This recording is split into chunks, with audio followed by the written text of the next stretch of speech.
83% of women who come into the trucking industry do so at the urging of a family member or friend.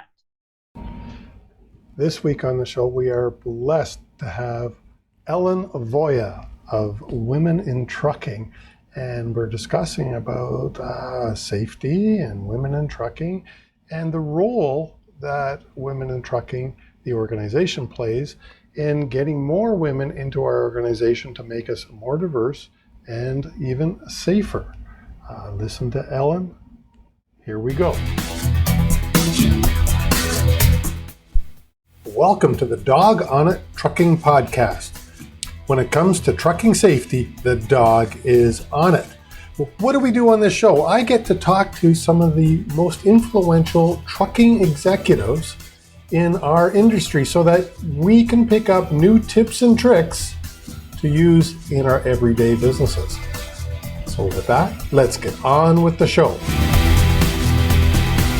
Ellen, welcome to the Dawg on It Trucking Podcast. How in the heck are you?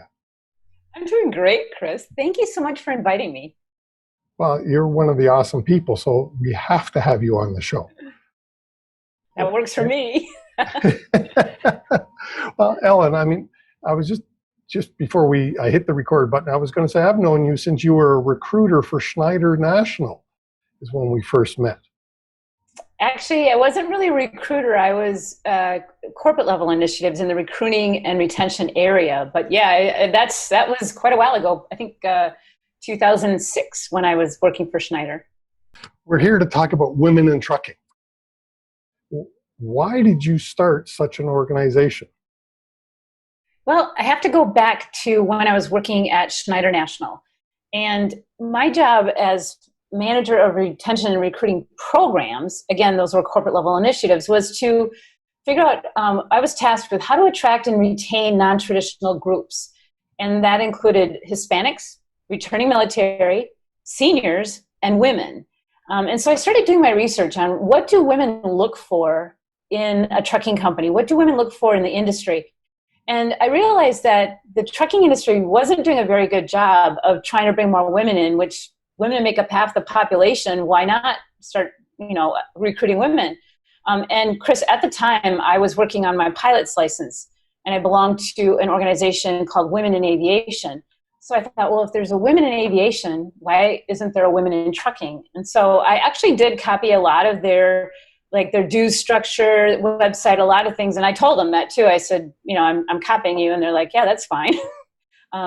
And so I formed Women in Trucking. I put together a board of directors, got an attorney, helped me with all the legal paperwork.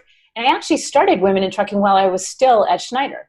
And they were very, very supportive because they, again, wanted to figure out how to attract and retain more female drivers. So when I started it, I actually hired someone else to do the work, and I would start raising funds and getting, members and things like that. And our first year, in 2007, we hit 500 members. So I knew that there was a nerve that was struck in the industry, and we were off to a good start.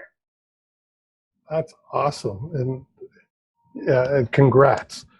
Because we've had conversations at different places, and the work that you do, it doesn't just benefit women, it also benefits men.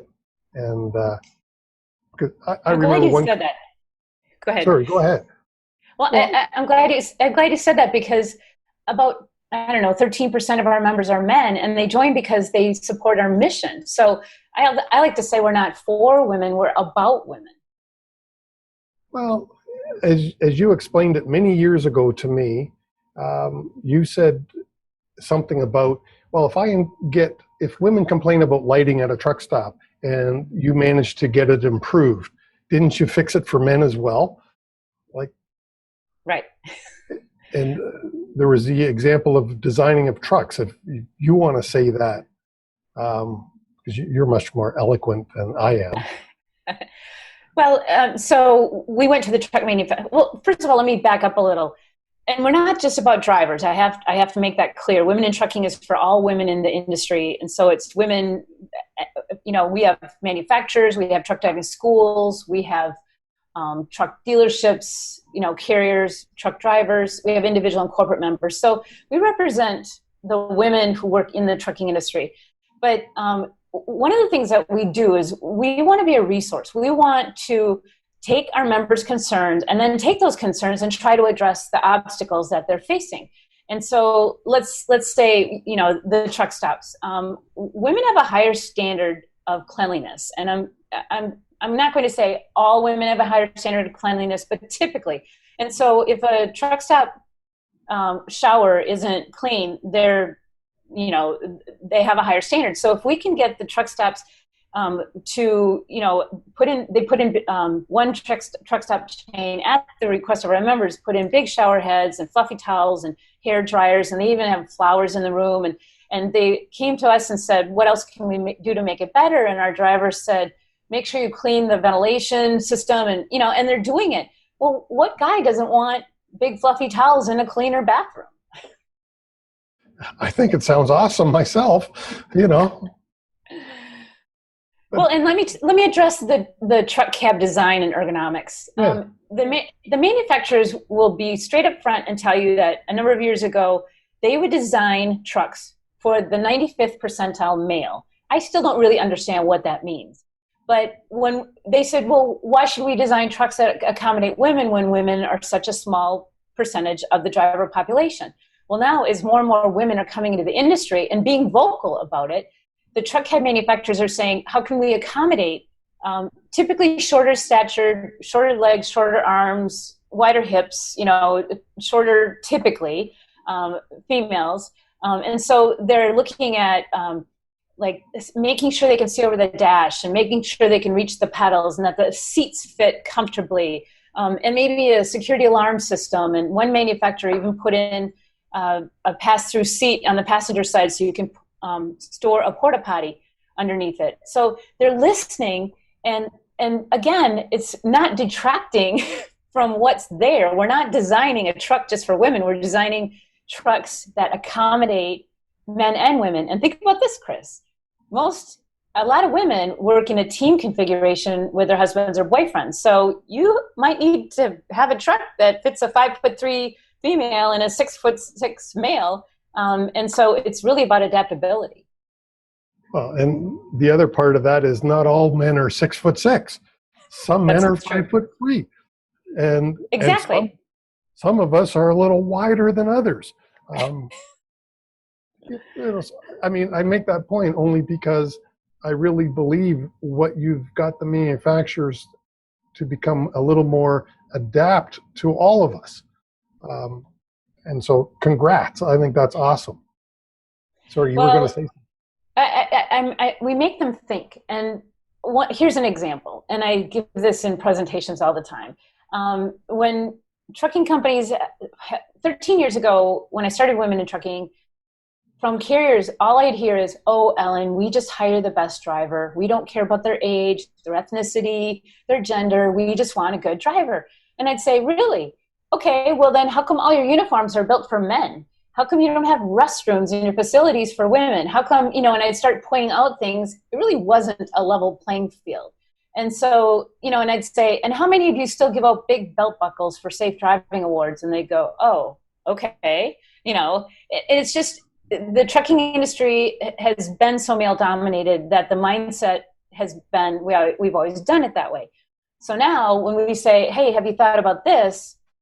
It's not that anyone minds. It's like, oh no, we hadn't thought about that, but thank you for bringing it to our attention. And by the way, we'll start buying female shirts or women's shirts for our female drivers. How hard is that? Well, I just, I'm in the safety side of things, and we were talking earlier on that, everybody else, we did a webinar together this morning that I got to hear Ellen talking about mental health. But we were talking, or you had mentioned about, how do you describe it, the built-in mechanisms of a woman compared to a man, especially when it comes to risk-taking. Right. So women activate the amygdala, which is the fear factor, much more quickly than men. And women are driven by estrogen, and estrogen encourages bonding, and teamwork and collaboration. So that makes women look for different things in the industry and at a company. For example, Chris, a female driver has a much higher value for her dispatcher, the relationship with her dispatcher and the culture of a company, because think about it. She's team oriented, collaborative. She wants to feel like a part of she wants the culture to feel inclusive. So research has shown that women will stay longer if they have a good relationship with their dispatcher, but they'll also leave more quickly if they don't. But the other part of that is that the American Transportation Research Institute found that men were 20% more likely to be involved in a crash in every statistically significant area, meaning at night, intersections, curbs, you name it. Men were 20% more likely to be in a crash. So women are more risk averse. And as we mentioned earlier, that means that if you're sending a driver out in roads that are like snow or, there's hurricanes or whatever, a risky driving condition, that's a very huge negative to everybody. But even more so for women because we don't want to take those risks. Yeah, and I've always believed women are just plain safer drivers. And the four-wheelers right now up here as I drive on the highway, I wonder if that is changing, because I see it's mostly the younger women under 40, because I'm an old guy, and I see them taking what I believe are much more risks than typically women used to take. And I haven't seen that translate into trucking at all. I still believe women truck drivers are far safer than us males because they don't want to take risk. But right, and I think you're right. That data doesn't apply to the general population as a whole. It was for commercial drivers. So not sure what AAA has found with their, the four-wheelers, but I know in the trucking industry, women have found to be much safer. Yeah, and the other part of the industry, and I know you represent, I think you said diesel techs or mechanics as well, but I've often thought about the difference in recruiting between having a female recruiter and a male recruiter. And I don't know if you ever thought about this, but women's intuition, I think, is so much sharper than us men. And they know when a man, especially a man, but I think they know when anybody is lying or stretching the truth, which is such a powerful tool in recruiting. We are also going to find out that female drivers ask a lot more questions. And I just want everyone listening to know that I'm generalizing here, okay? I'm not saying every female and every male, I'm just generalizing. But recruiters have told me, and women have told me, that they ask a lot more questions so that they know what they're getting into. And it's not just a female recruiter, Chris. Women want to see women in leadership at trucking companies. They want to make sure that there's visible women in the boardroom and as managers and safety directors. So when women see more women in leadership, they think, oh, this is a place that's more gender diverse and more accepting of females.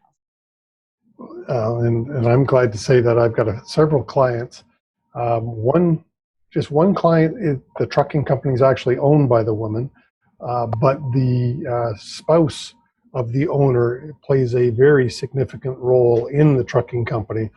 Basically, the trucking company won't run if the female doesn't show up. At least it won't run very well. So. Well, and here's another piece of data that really reflects what brings women into the industry. 83%, we did a best practices study, 83% of women who come into the trucking industry do so at the urging of a family member or friend. So that means a husband or boyfriend, a dad, a brother, or a mom or a sister. It's not necessarily a male.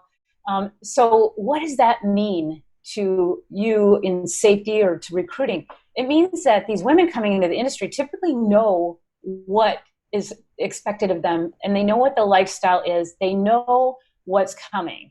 And so women don't leave the industry because of home time. And that's a myth that I'd like to dispel right now, because men leave because of home time. And I'll talk about that, but women leave because of safety. It's all about safety.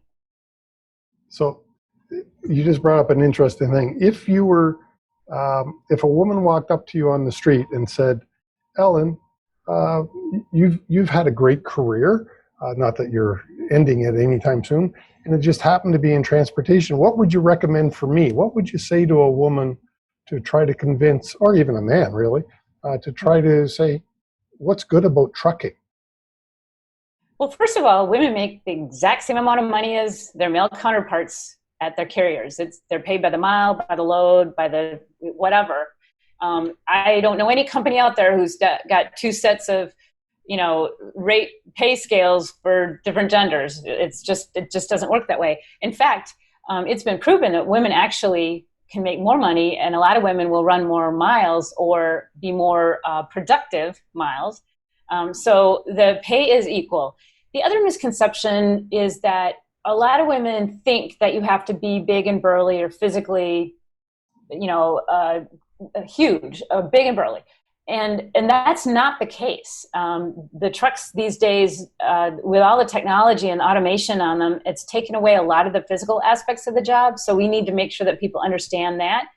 Women also think that they need to be mechanically minded. And Chris, how many guys are out there fixing their engines? I mean, remember 20, 30 years ago, a truck would break down on the side of the road and all the truck drivers would stop and pull out their toolkits, their toolboxes, and help them. It doesn't happen anymore. You don't have to be mechanically minded. And the third one is women think, well, I can't do this because I don't know how to shift. Well, guess what? Not only do we have automated transmissions, but if they don't, you can shift, and you can back. It's not as difficult as people picture the job. And then the last thing I want to mention is it used to be that a driver would be gone for weeks at a time and run from East Coast to West Coast. Not anymore. Everything's regional, local. You're home a lot more because companies want you home a lot more, and they want you to have more work-life balance and family time. So I would say there are great jobs in the trucking industry, and you can choose. I mean, you don't have to be gone. You could haul trash, or you could deliver parts, supplies in, maybe pick up milk from dairy farms in your home every night. So that's, there's lots of opportunities that will fit a person's lifestyle. And the biggest issue we have with bringing women into the industry as drivers is they think they need all the qualifications, or they won't be able to make it. And our job is to say, you can do this. You can do this. And so we try to tell stories. We have a member of the month, and we want to tell stories about women in the industry who love their jobs and are doing it. And that's, how else can we share what the lifestyle and the job is like if we don't tell stories? Well, that's how we all learn, is through stories. Right. Talking about repairs on the road, I don't know of a company any longer that wants a driver repairing their own equipment anymore. There's too much liability there. And shifting is not that hard, but in many trucks, you don't have to do it anymore. And I mean, my background, I was with a company that's changed names several times. They were T&T when I was there, and we did auto parts. And a lot of our runs were a 10-hour drive down, sleep in your bunk, and then you came home the next day. And there was no hand bombing because it was auto parts. It was a lot of it was scheduled runs. So there's an awful lot of work in the transportation industry that is flipping awesome work, and it's decent pay. That's right. And you're right. There is no pay diversity unless, when you say that for drivers, that's absolutely true. I wonder if it's true in the office environment. I'm going to tell you it probably isn't. And I also think, I could talk for hours about getting more women in male-dominated corporate settings, because, again, I'm just going to go back to, well, we've always done it that way. And you hire people that have the same values and who look like you. And so if it's all white males in the corporate, the directors, seats, then that's what they're comfortable with. So we need to see more women at higher levels. And we did a Women in Trucking index. We do it every year with the Memphis University, and there's 15 publicly traded trucking companies in the United States. Half of them have no women in management. And more are getting women on their boards, but about 2/3 have women on their boards. And so there's still a ways to go to get more women as leaders. That's disappointing. And one of the companies that I do some work for, not a lot, because they are a 500 truck fleet, and they shouldn't need a safety consultant. And they don't. They ask me to do special projects from time to time. But that company, it's a husband and wife that run the company.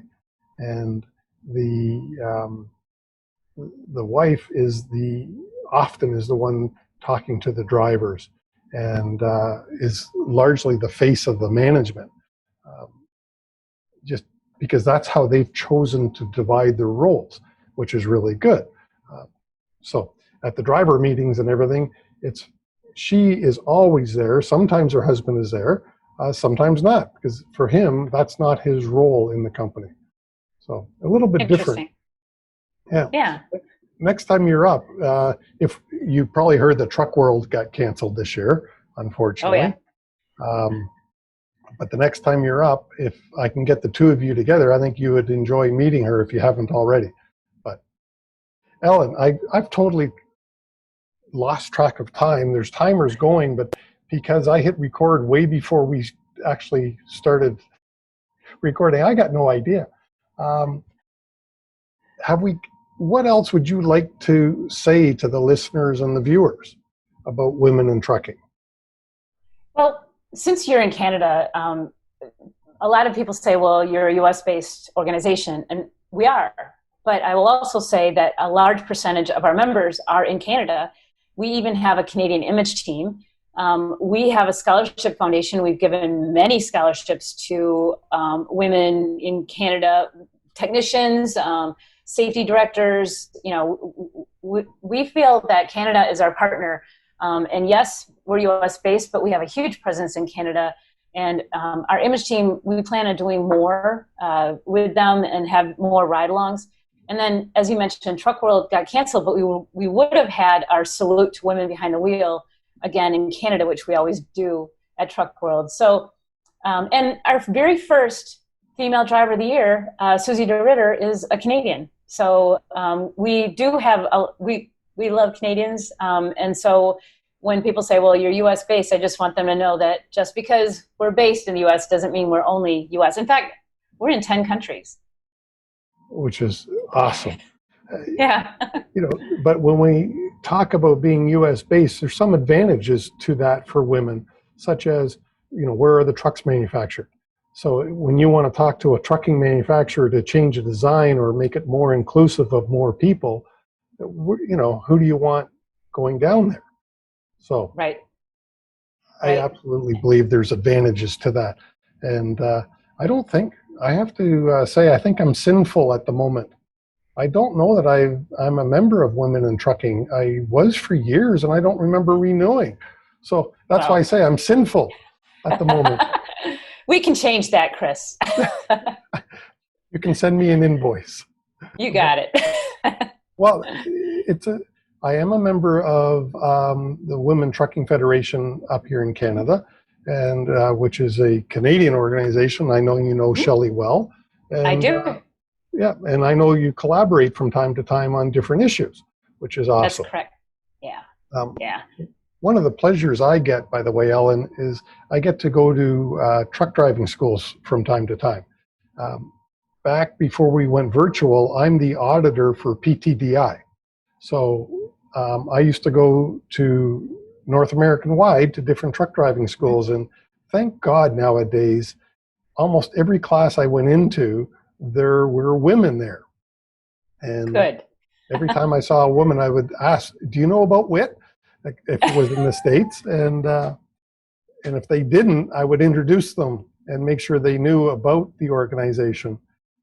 because I do believe that you do absolutely wonderful work. So, and I think, I mean, a student membership is $10 US, which is very reasonable. And the reason we do that is because we want to provide mentors. We want to provide other drivers who can help them. We want to give them a community that they can come to for advice and for asking questions.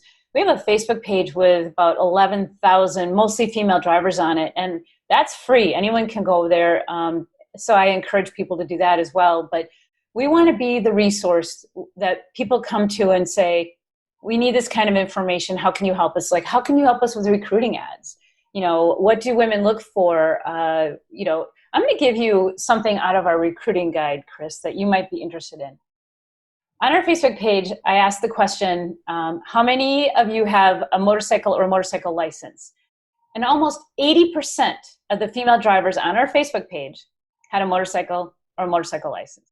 So think about where you should be recruiting, right? Put a shirt on one of your happy female drivers and put her in a charity run back, or when we have them again, and let her talk about how much she loves working for your company. I mean, it's interesting. That's the kind of woman, a woman who doesn't mind riding a motorcycle is the type of woman who doesn't mind working in the trucking industry. I think I know we need more women in the industry, both in the office and out there driving the trucks, because quite honestly, both of those groups would make the industry a heck of a lot safer. And at the moment, there's an insurance, I'll say it's a crisis.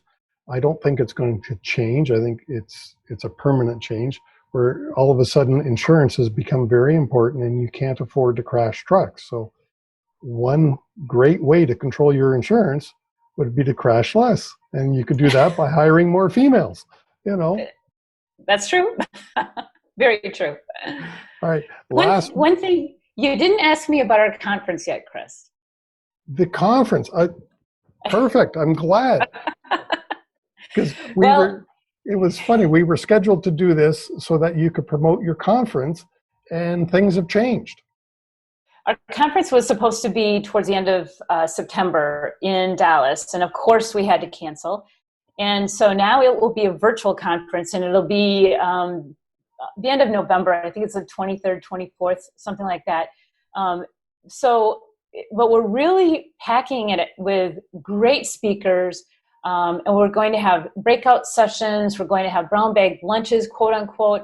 It's going to be full of networking opportunities and educational seminars and presentations. And we think we're going to get Secretary Chow. We're hoping that we can have her as well. So it's all on our website, womenintrucking.org. And I invite people to check it out and attend.